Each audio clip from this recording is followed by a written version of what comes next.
Smart fridge automatic height increase when floating. இதில் வந்து பார்த்திங்கன்னா 2 ஸ்டெப்பர் மோட்ரு யூஸ் பண்ணியிருக்கிறோம். மாய்ஸ்ட் சென்சார் யூஸ் பண்ணியிருக்கிறோம். இது எதுக்காகனா மாய்ஸ்ட் ஏதாவது அக்கர் ஆனால் அதை வந்து டிடெக்ட் பண்ணுறதுக்காக. இது வந்து எதுக்கு யூஸ் பண்ணுறோன்னா வாட்டர் லெவல் எவ்வளோ இருக்குது அப்படிங்கிறத ஐடென்டிஃபை பண்ணுறதுக்காக இந்த சென்சார் வந்து யூஸ் பண்ணுறோம்.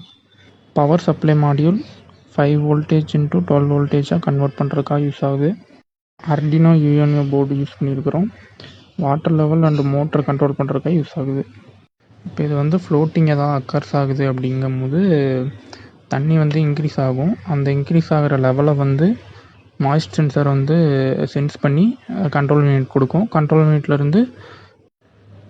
யூனிட்லேருந்து பவர் சப்ளை ஆகி ஸ்டெப்பர் மோட்ரு வந்து ஆப்ரேட் ஆகும். இது வந்து எப்படி ப்ராக்டிக்கலாக ஒர்க் ஆகுது அப்படிங்கிறத இப்போ பார்த்துடலாம். இப்போ மாய்ஸ்ட் சென்சாரில் வாட்டர் வந்து அக்கர்ஸ் ஆகுது. இப்போது அக்கர்ஸ் ஆனோன்னா ஆட்டோமேட்டிக்காக ஸ்டெப்பர் மோட்ரு வந்து லிஃப்ட் ஆகும். அப்போ வந்து ரோடு லிஃப்ட் ஆகும். இப்போது டிப் பண்ணதை எடுத்துட்டோம். இப்போ வந்து திரும்ப நார்மல் கண்டிஷன் வந்துருச்சு.